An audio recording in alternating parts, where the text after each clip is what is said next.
अब मैं आपको नमाज के बारे में बता रहा हूँ। चाहे जैमिनी पद्धति हो, चाहे पारसरी पद्धति हो, चाहे कृष्ण पद्धति हो, बिगड़ नमाज के कभी भी हमें फलित नहीं करना चाहिए। क्योंकि कुछ राजयोग होते हैं, जन्म कुंडली भी होते हैं और वो जाके नमाज कुंडली में समाप्त हो जाते हैं। तो हमको जन्म कुंडली तो हमारा बेस है ही है, लेकिन हमको ये देखना होता है कि राजयोग नमाज में बन रहे हैं या नहीं। अगर नमाज में जो राजयोग बन रहे हैं वही हमारा फल बतलाते हैं। यहाँ नमाज का महत्व है, क्योंकि यह न केवल राजयोगों के होने की पुष्टि करता है, बल्कि यह भी दिखाता है कि लग्न कुंडली की कौन सा राजयोग नमाज कुंडली में विद्यमान है और क्या वह राजयोग वास्तव में प्रभावकारी है।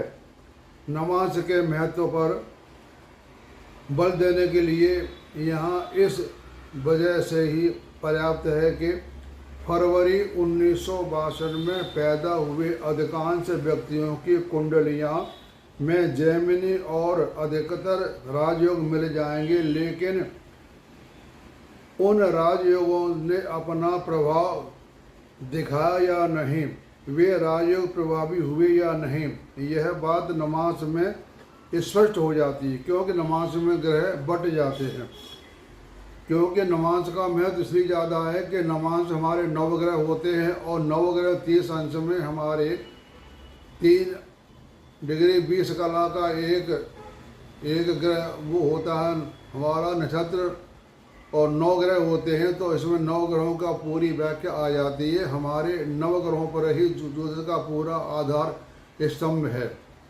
क्योंकि जब हम 30 एक राशि के 9 हिस्से करते हैं तो वो 9 ग्रहों के अंतर्गत चला जाता है।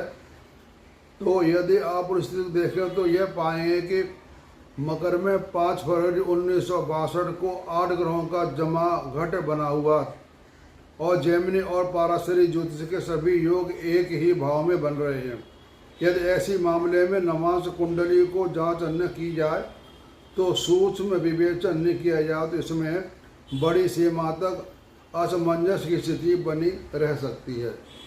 क्योंकि नमाज में जब हम ग्रहों को देते हैं तो अपने वो डिग्री के आधार पर अपना भाव चेंज कर लेते हैं।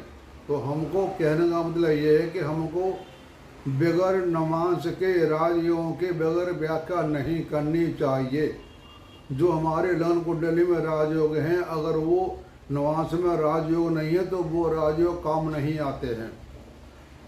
इसलिए नमाज का